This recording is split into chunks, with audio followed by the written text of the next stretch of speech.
Hello guys, आज हम लोग पढ़ेंगे पॉलिनोमियल, जिसे हिंदी में बहुपद कहते हैं। तो हिंदी मीडियम वाले स्टूडेंट्स और इंग्लिश मीडियम वाले स्टूडेंट्स दोनों के लिए ये वीडियो बहुत ज़्यादा फ़ायदेमंद होगा। तो पॉलिनोमियल शुरू करने से पहले हमको तीन चीज़ जानना पड़ेगा: कांस्टेंट, कोफिशिएंट और वेरिएबल। तीन चीज़ बहुत लोगों को मालूम होगा, और किसी को अगर नहीं मालूम है तो मैं बता देना चाहता हूँ कि कांस्टेंट क्या होता है। यहाँ पे एक हम पॉलिनोमियल लिखते हैं, जैसे यहाँ पे x square minus 4x plus 2। ठीक है, तो आप यहाँ देख सकते हैं कि एक्स स्क्वायर माइनस 4x और 2। तो यहाँ पे कांस्टेंट टर्म कौन सा है? देखिए, कांस्टेंट मतलब क्या होता है? ऐसा टर्म जिसको चेंज नहीं किया जा सकता है। ठीक है, उसे कहते हैं कांस्टेंट। ठीक है, तो जो चेंज नहीं हो सकता उसे कहते हैं कांस्टेंट। यहाँ पे ऐसा कौन सा है जो चेंज नहीं हो सकता है? तो यहाँ पे है ये 2 को हम चेंज नहीं कर सकते हैं। ठीक है, ये 2 है तो इसकी वैल्यू 2 ही रहेगी हमेशा। लेकिन बाकी सब आप देख सकते हैं, यहाँ पे एक्स स्क्वायर माइनस 4x है। अगर हम x की वैल्यू को चेंज करेंगे तो ये पूरा वैल्यू चेंज हो जाएगा। ठीक है, तो यहाँ पे जो 2 है ये कांस्टेंट है। अब बात करते हैं कोफिशिएंट। कोफिशिएंट क्या होता है दोस्तों? देखिए, वेरिएबल के साथ, ये जो वेरिएबल है उसके साथ जो टर्म्स होता है उसे कहते हैं कोफिशिएंट। तो वेरिएबल यहाँ पे क्या, इसका मतलब क्या होता है? वेरिएबल का मतलब होता है जिसको हम लोग चेंज कर सकते हैं। इसका कोई फिक्स्ड क्या होता है? इसका कोई फिक्स वैल्यू नहीं होता है। तो यहाँ लिख सकते हैं कि नॉट फिक्स्ड वैल्यू। ठीक है, तो वेरिएबल का कोई फिक्स वैल्यू नहीं होता है। तो यहाँ पे आप देख सकते हैं x, और यहाँ पे एक्स स्क्वायर, ये क्या है? वेरिएबल है।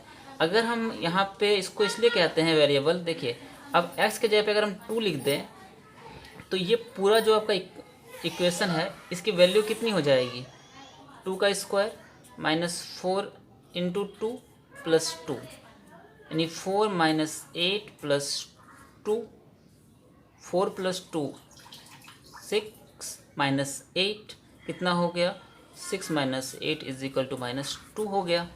ठीक है, और अगर हम x के वैल्यू को चेंज करते हैं, x के वैल्यू को अगर हम करते हैं 4, तो क्या होता है? 4 का x के जगह पे 4 लिखेंगे तो 4 का स्क्वायर माइनस 4 इंटू 4 प्लस 2, यानी कि 4 का स्क्वायर 16, 4 इंटू 4 16 प्लस 2, यानी कितना हो गया? 2 हो गया। तो आप देख सकते हैं कि जैसे जैसे x की वैल्यू को हमने चेंज किया, ठीक है, यहाँ जो वैल्यू निकला ये भी पूरा अलग अलग निकला। तो इसलिए कहते हैं इसे वेरिएबल। ठीक है, अब जो ये वेरिएबल है x, यहाँ पे कुछ भी हो सकता है, y हो सकता है, z हो सकता है, p हो सकता है। ठीक है, तो जिसकी वैल्यू बदले उसे कहते हैं वेरिएबल, और जो वेरिएबल के साथ जो नंबर होता है उसे कहते हैं कोफिशिएंट। ठीक है, तो यहाँ पे आपको क्या, कौन सा नंबर दिख रहा है x के साथ? तो ये दिख रहा है -4। ठीक है, तो ये क्या है? ये है कोफिशिएंट है। समझ में आ रहा है आपको कि वेरिएबल, कांस्टेंट और कोफिशिएंट क्या है? कांस्टेंट जो आप साइड में देख रहे हैं इसके साथ कोई भी वेरिएबल नहीं होगा। ठीक है, यानी x y z कुछ भी साथ में नहीं होगा। ये 2 है तो उसकी वैल्यू 2 ही रहेगी। अगर यहाँ 5 होगा तो 5 ही रहेगा। ठीक है, कोफिशिएंट जो वेरिएबल के साथ रहे उसे कहते हैं कोफिशिएंट।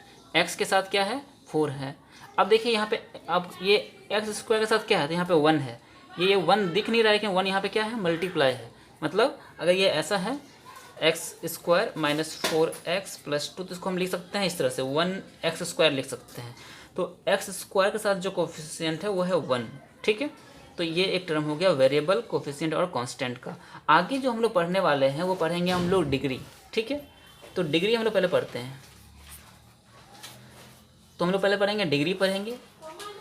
उससे पहले हम एक काम करते हैं, टर्म पढ़ लेते हैं। ठीक है, ज़्यादा आपको आसानी होगा। तो पहले हम टर्म पढ़ लेते हैं, फिर आगे डिग्री पे आएंगे। ठीक है, तो टर्म्स हम लोग पहले पढ़ लेते हैं। ठीक है, इसको हम लोग 3rd नंबर पे रखेंगे। 2nd नंबर में हम लोग पढ़ लेते हैं टर्म्स। टर्म्स क्या होता है?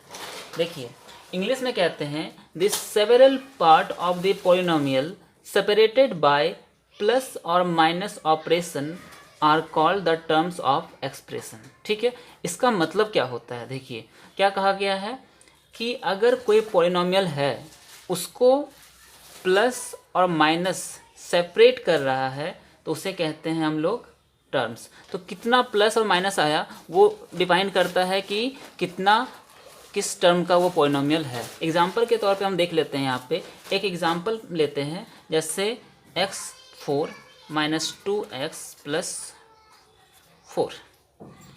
यहाँ पे आपको टर्म्स कितना दिख रहा है, देखिए एक टर्म्स, देखिए इसके आगे कुछ नहीं, मतलब यहाँ पे प्लस है।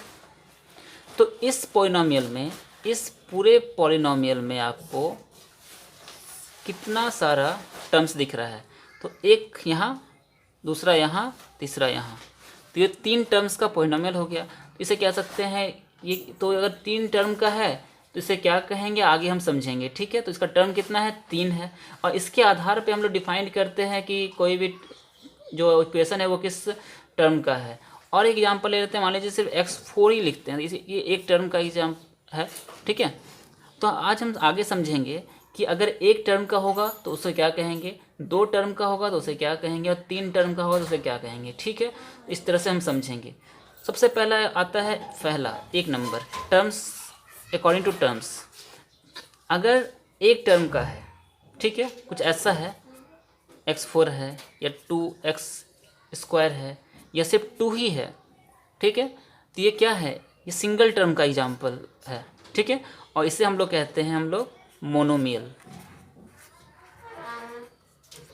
क्या कहते हैं, मोनोमियल।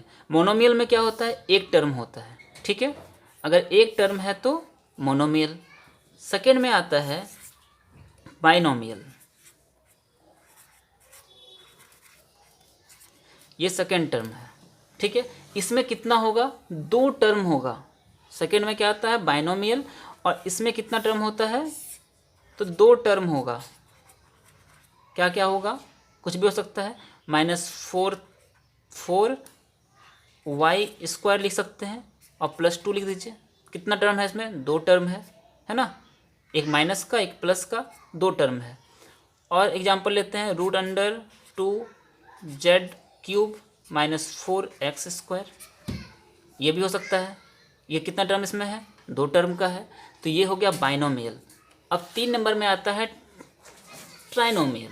मतलब सीधी सी बात है, अगर ट्राइनोमियल है मतलब 3 टर्म है,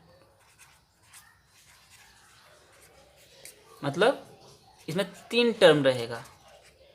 इस तरह से कुछ भी आ सकता है। एग्जाम्पल के तौर पे यहाँ ले लेते हैं, 2x² + 4x + 2 हो गया। ये क्या हो गया, 3 टर्म का हो गया, एक टर्म, 2 टर्म, 3 टर्म, ठीक है। तो ये हो गया ट्राइनोमियल। आगे हम पढ़ेंगे डिग्री। तो यहाँ तक समझ में आ गया होगा आपको कि टर्म्स क्या होता है और उसको कैसे डिफाइन करते हैं। अगर क्वेश्चन पूछे इस तरह से, मान लीजिए यहाँ पे एक क्वेश्चन आपको दे दे, ठीक है, यहाँ पे ऐसे 4y³ -√2 पूछा जाए ये कितने टर्म का है, तो क्या करना है, ये 2 टर्म का है, कि देख लेना यहाँ पे, ठीक है। देखिए इसके आगे कुछ नहीं मतलब यहाँ प्लस है, ठीक है, इसके आगे कुछ नहीं मतलब प्लस है, तो एक यहाँ और एक यहाँ, ठीक है। तो ये हो गया 2 टर्म का।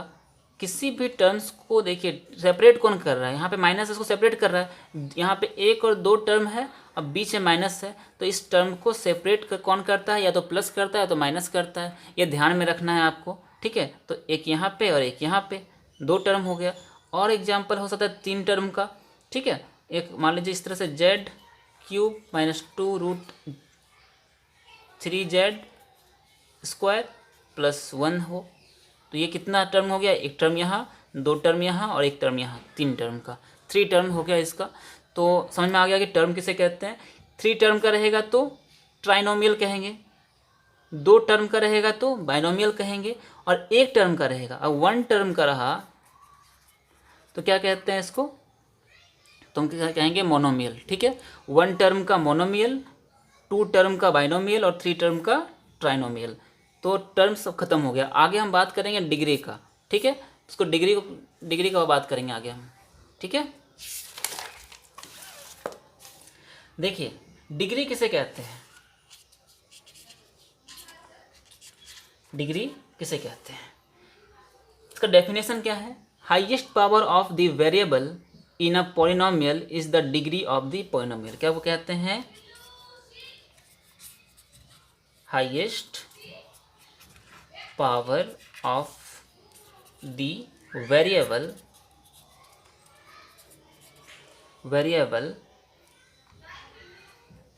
in a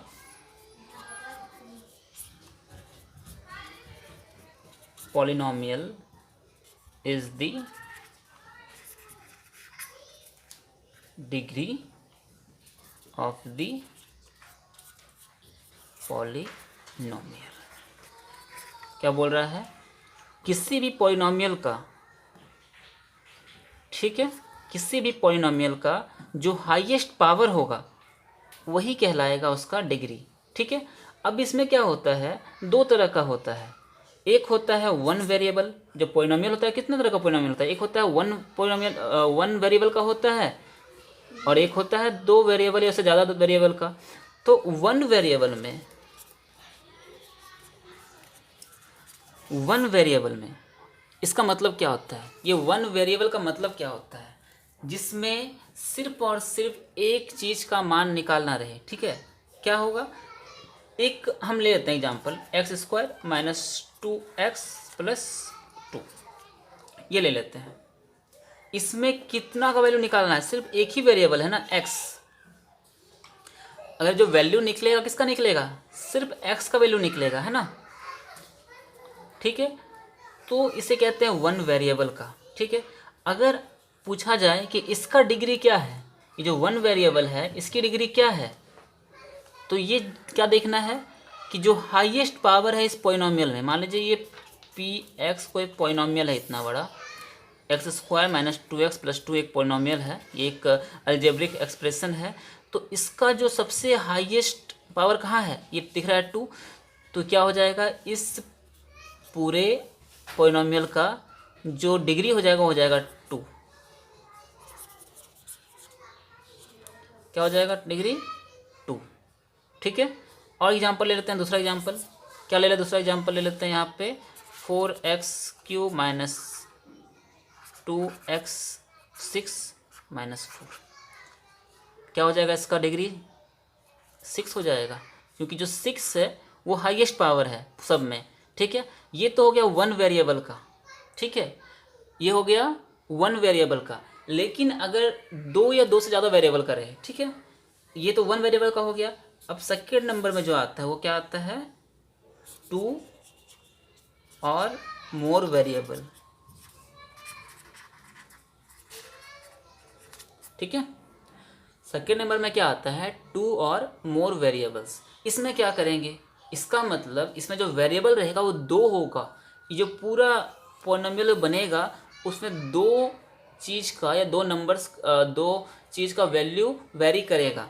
एग्जाम्पल क्या ले लेते हैं? देखिए यहाँ पे x² माइनस y6 प्लस 2,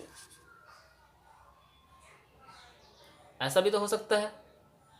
तो इसमें भी क्या होगा? इसमें तो आपको समझ में आ रहा है कि ये जो हाईएस्ट पावर है ये हो गया आपका डिग्री। लेकिन अगर ऐसा रहे, अगर ऐसा रहे कि x², ठीक है, अगर इसको ऐसा रहे x² प्लस माइनस लिख देते हैं, या हाँ प्लस 7x² y² प्लस 8। अब बताइए डिग्री क्या है, कितना होगा डिग्री इसका? ये तो 2 वेरिएबल का है, x भी है y भी है ना। ये कितना वेरिएबल का है? 2 वेरिएबल का है। तो इसका डिग्री क्या होगा? यहाँ भी 2 है, यहाँ भी 2 है, यहाँ भी 2 है। तो क्या करेंगे? देखिए यहाँ पे और यहाँ पे कोफिशिएंट यहाँ पे 1 है, कोफिशिएंट को छोड़ दीजिए तो x का स्क्वायर है। ठीक है। यहाँ पे 7 है और x² है, y² है, तो दोनों को ऐड कर दीजिए तो कितना हो जाएगा? 2 2 4। ठीक है। तो डिग्री कितना हो जाएगा? हो जाएगा 4। ये 4 डिग्री का इक्वेशन है, ऐसा कह सकते हैं। ये इक्वेशन कितना डिग्री का है? तो 4 डिग्री का इक्वेशन है। ठीक है। और एग्जांपल ले लेते हैं इसी का समझने के लिए, आपको ज़्यादा आसानी है समझने में, तो देख लेते हैं यहाँ पे और एक एग्जांपल लेकर के। 4x² y6 minus x8 y9 plus 2। अब इसमें कितना डिग्री होगा? ये दोनों को ऐड करेंगे कितना होगा? 8 होगा। ये दोनों को ऐड करेंगे कितना होगा? 8 और 9 17। ये कितना हो गया? 8, ये हो गया 17। तो डिग्री कितना हो जाएगा इसका? 17 डिग्री का इक्वेशन है ये। ठीक है। अब इस आधार पर कितने तरह का समझेंगे कि होता है, ठीक है, डिग्री। के आधार पर इक्वेशन पॉलिनोमियल कितने तरह का होता है, ठीक है। तो एक होता है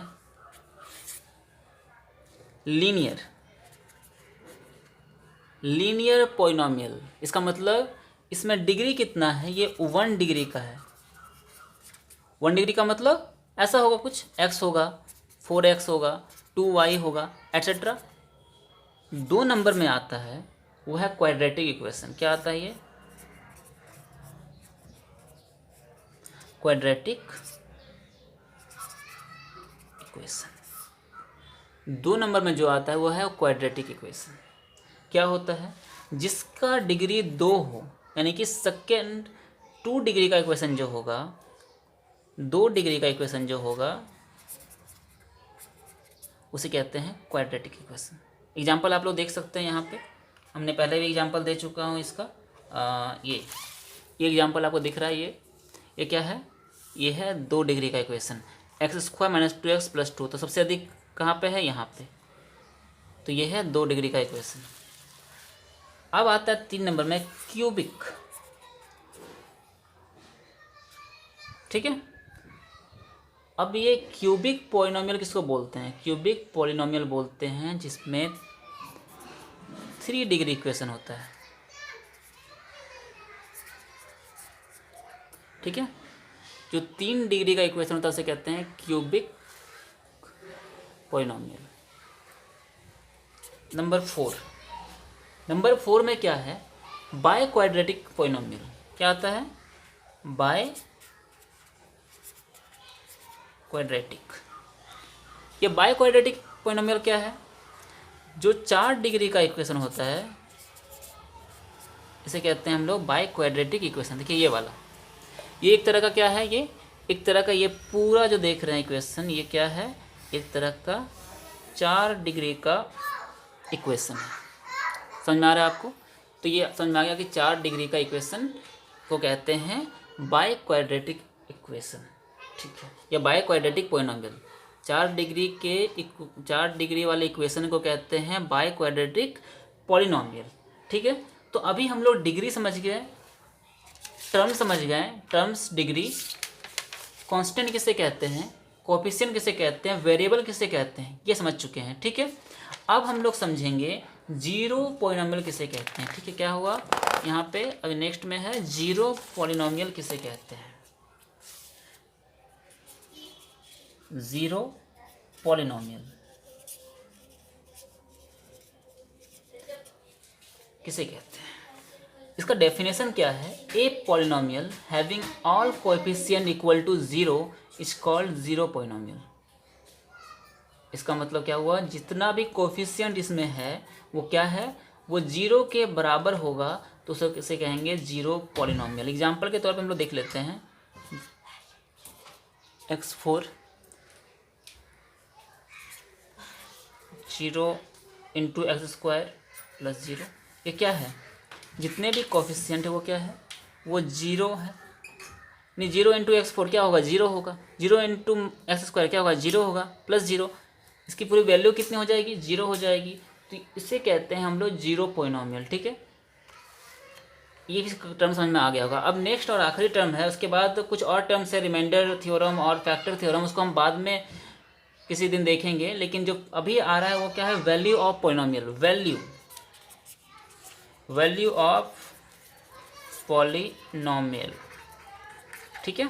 ये है वैल्यू ऑफ पॉलिनोमियल। ये सबको आना चाहिए, और इससे बहुत सारा क्वेश्चन जो प्रॉब्लम बनता है इसी से बनता है, ठीक है। तो वैल्यू ऑफ पॉलिनोमियल क्या बोलता है कि पी एक्स, ये x एक वेरिएबल है, यहाँ y z कुछ भी हो सकता है, ठीक है। अगर ये पी एक्स है, ठीक है, at x = a is P ए।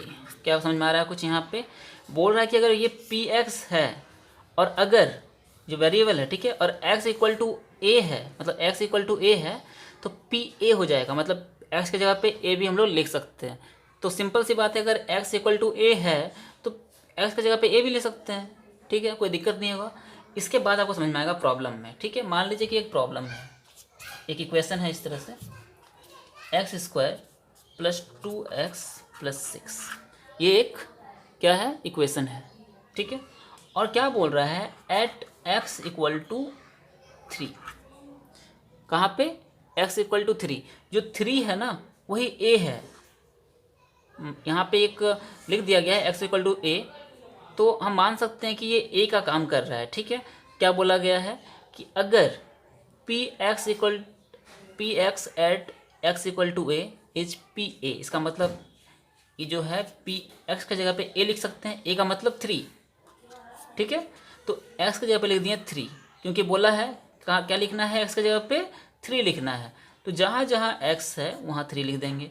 तो x स्क्वायर मतलब 3 का स्क्वायर, 2 इंटू एक्स मतलब 2 इंटू 3 और 6, 3 का स्क्वायर कितना होता है 9, 3 टू 6 प्लस 6 कितना हो गया 9 प्लस 6 15 और 6 21, कितना हो गया कितना वैल्यू हो गया इसका 21 हो गया। इस पूरा इक्वेशन का वैल्यू कब हुआ, जब x की वैल्यू कितनी थी 3 थी, जब x की वैल्यू 3 थी तो 21 हुआ। इसी इक्वेशन को और देखते हैं चेंज करके, ठीक है। अब हम लोग इसी इक्वेशन को ट्राई करते हैं एट x इक्वल टू -2 पे रखते हैं, ठीक है। एट x इक्वल टू -2 पे रखते हैं सेम इक्वेशन को, ये जो इक्वेशन देख रहे हैं उसी को। तो क्या हो जाएगा, x के जगह पे क्या हो जाएगा -2 हो जाएगा, और x स्क्वायर के जगह पे -2 का होल स्क्वायर हो जाएगा, और 2 इंटू -2 प्लस 6 क्या हो जाएगा तब, 2 का स्क्वायर होता है 4, और माइनस का स्क्वायर क्या होता है प्लस हो जाता है, ठीक है। +2 इंटू -2 कितना हो जाएगा +4, सॉरी -4 प्लस 6, तो हो गया यहाँ पे 4, ये -4 हो गया प्लस 6 हो गया, ठीक है।